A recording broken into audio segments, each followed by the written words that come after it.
मृत्यु के अनंतर के कृत्य, शव आदि नाम वाले पिंड दानों का फल, दाह संस्कार की विधि, पंचक में दाह का निषेध, दाह के अनंतर किए जाने वाले कृत्य, शिशु आदि की अंत्येष्टि का विधान। गरुड़ उवाच। गरुड़ जी बोले, हे विभो, अब आप पुण्यात्मा पुरुषों के शरीर के दाह संस्कार का विधान बतलाइए, और यदि पत्नी सती हो तो उसकी महिमा का भी वर्णन कीजिए। श्री भगवान उवाच। श्री भगवान ने कहा, हे ताक्षिप, जिन और्ध्वदैहिक कृत्यों को करने से पुत्र और पौत्र पितृऋण से मुक्त हो जाते हैं, उसे बताता हूँ, सुनो। बहुत से दान देने से क्या लाभ? माता पिता की अंत्येष्टि क्रिया भली भांति करें, उससे पुत्र को अग्निष्टोम याग के समान फल प्राप्त हो जाता है। माता पिता की मृत्यु होने पर पुत्र को शोक का परित्याग करके सभी पापों से मुक्ति प्राप्त करने के लिए समस्त बांधवों के साथ मुंडन कराना चाहिए। माता पिता के मरने पर जिसने मुंडन नहीं कराया, वह संसार सागर को तारने वाला पुत्र कैसे समझा जाए? अत नख और कांख को छोड़कर मुंडन कराना आवश्यक है। इसके बाद समस्त बांधवों सहित स्नान करके धौत वस्त्र धारण करें, तब तुरंत जल ले आकर जल से शव को स्नान करावे और चंदन अथवा गंगा जी की मिट्टी के लेप से तथा मालाओं से उसे विभूषित करें। उसके बाद नवीन वस्त्र से ढककर अपसव्य होकर नामगोत्र का उच्चारण करके संकल्प पूर्वक दक्षिणा से पिंडदान देना चाहिए। मृत्यु के स्थान पर शव नामक पिंड को मृत व्यक्ति के नामगोत्र से प्रदान करें। सा करने से भूमि और भूमि के अधिष्ठाता देवता प्रसन्न होते हैं। इसके पश्चात द्वार देश पर पांथ नामक पिंड मृतक के नामगोत्रादि का उच्चारण करके प्रदान करें। सा करने से भूतादि कोटि में दुर्गतिग्रस्त प्रेत मृत प्राणी की सद्गति में विघ्न बाधा नहीं कर सकते। इसके बाद पुत्र वधु आदि शव की प्रदक्षिणा करके उसकी पूजा करें, तब अन्य बांधवों के साथ पुत्र को शव यात्रा के निमित्त कंधा देना चाहिए। अपने पिता को कंधे पर धारण करके जो पुत्र श्मशान को जाता है, वह पग पग पर अश्वमेघ का फल प्राप्त करता है। पिता अपने कंधे पर अथवा अपनी पीठ पर बिठाकर पुत्र का सदा लालन पालन करता है। उस ऋण से पुत्र तभी मुक्त होता है जब वह अपने मृत पिता को अपने कंधे पर ढोता है। इसके बाद आधे मार्ग में पहुंचकर भूमि का मार्जन और प्रोक्षण करके शव को विश्राम कराएं और उसे स्नान कराकर भूत संज्ञक पितर को गोत्र नामादि के द्वारा भूत नामक पिंड प्रदान करें।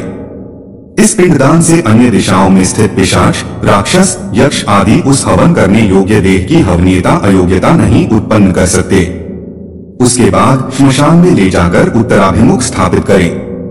वहां देह के दाह के लिए यथाविधि भूमि का संशोधन करें। भूमि का सम्मार्जन और लेपन करके उल्लेखन करें, अर्थात गर्भमूल से 3 रेखाएं खींचें और उल्लेखन क्रमानुसार ही उन रेखाओं से उभरी हुई मिट्टी को उठाकर ईशान दिशा में फेंककर उस वेदिका को जल से प्रोक्षित करके उसमें विधि विधान पूर्वक अग्नि स्थापित करें। पुष्प और अक्षत आदि से क्रव्यात संज्ञक अग्निदेव की पूजा करें और लोमभ्य स्वाहा इत्यादि अनुवाक से यथाविधि होम करना चाहिए। तब उस क्रव्यात मृतक का मांस भक्षण करने वाली अग्नि की इस प्रकार प्रार्थना करें, तुम प्राणियों को धारण करने वाले, उनको उत्पन्न करने वाले तथा प्राणियों का पालन करने वाले हो, यह सांसारिक मनुष्य मर चुका है, तुम इसे स्वर्ग ले जाओ।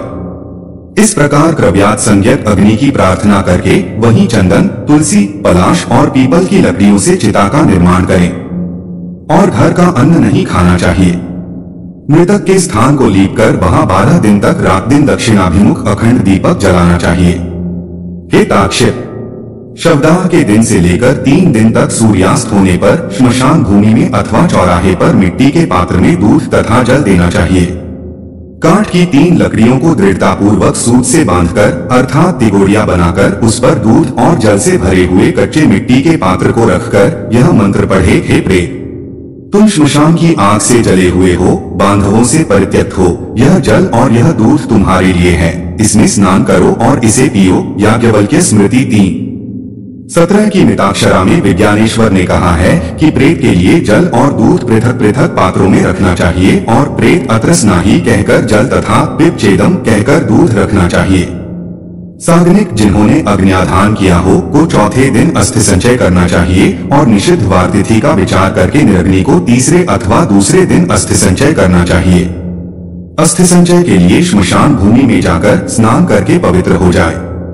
ऊन का सूत्र लपेटकर और पवित्री धारण करके श्मशान वासियों भूतादि के लिए पुत्र को यमायत्वा यजु 38 9 इस मंत्र से माश उड़द की बलि देनी चाहिए और 3 बार परिक्रमा करनी चाहिए। हे खगेश्वर, इसके बाद चिता स्थान को दूध से सींचकर जल से सींचे। तदंतर अस्थि संचय करें और उन अस्थियों को पलाश के पत्ते पर रखकर दूध और जल से धोए और उन मिट्टी के पात्र पर रखकर यथाविधि श्राद्ध पिंडदान करें। त्रिकोण स्थंडिल बनाकर उसे गोबर से लीपे।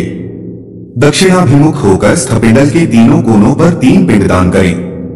चिताभस्म को एकत्र करके उसके ऊपर तिपाई रखकर उस पर खुले मुख वाला जलपूर्ण घट स्थापित करें। वह चाहे उपनीत यज्ञोपवीत संस्कार संपन्न हो अथवा अनुपनीत जिसका यज्ञोपवीत न हुआ हो पायस और गुड़ के 10 पिंड क्रमश प्रदान करने चाहिए। पौगंड अवस्था के बालक की मृत्यु होने पर वृषोत्सर्ग तथा महादान की विधि को छोड़कर एकादशाह तथा द्वादशाह की क्रिया का संपादन करना चाहिए। पिता के जीवित रहने पर पौगंडावस्था में मृत बालक का सपिंडन श्राद्ध नहीं होता। अत 12वें दिन उसका केवल एकोद्दिष्ट श्राद्ध करें।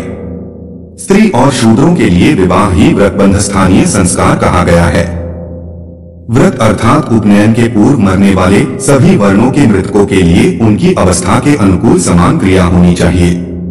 जिसने थोड़ा कर्म किया हो, थोड़े विषयों से जिसका संबंध रहा हो, कम अवस्था हो और स्वल्प देह वाला हो, से जीव के मरने पर उसकी क्रिया भी स्वल्प ही होनी चाहिए। किशोर अवस्था के और तरुण अवस्था के मनुष्य के मरने पर शय्यादान, वृषोत्सर्ग आदि, पददान, महादान और गोदान आदि क्रियाएं करनी चाहिए। सभी प्रकार के सन्यासियों की मृत्यु होने पर उनके पुत्रों आदि के द्वारा न तो उनका दाह संस्कार किया जाना चाहिए, न उन्हें तिलांजलि देनी चाहिए और न ही उनकी दशगात्र आदि क्रिया ही करनी चाहिए, क्योंकि दंड ग्रहण, संन्यास ग्रहण कर लेने मात्र से नर ही नारायण स्वरूप हो जाता है। त्रिदंड मन, वाणी और इंद्रियों का संयम ही त्रिदंड है। ग्रहण करने से मृत्यु के अनंतर उस जीव को प्रेतत्व प्राप्त नहीं होता। ज्ञानी जन तो अपने स्वरूप का अनुभव कर लेने के कारण सदा मुक्त ही होते हैं। इसलिए उनके उद्देश्य से दिए जाने वाले पिंडों की भी उन्हें आकांक्षा नहीं होती। अत उनके लिए पिंडदान और उदक क्रिया नहीं करनी चाहिए, किंतु पितृभक्ति के कारण तीर्थ श्राद्ध और गया श्राद्ध करने चाहिए। हे ताक्ष्य, हंस, परमहंस, कुटीचक और बहुदत्त, इन चारों प्रकार के सन्यासियों की मृत्यु होने पर उन्हें पृथ्वी में गाड़ देना चाहिए। गंगा आदि नदियों के उपलब्ध न रहने पर ही पृथ्वी में गाड़ने की विधि है। यदि वहाँ कोई महानदी हो तो उन्हीं में उन्हें जल समाधि दे देनी चाहिए। इस प्रकार गरुड़ पुराण के अंतर्गत सारोद्धार में दाहास्थि संचय कर्म निरूपण नामक 10वां अध्याय पूरा हुआ।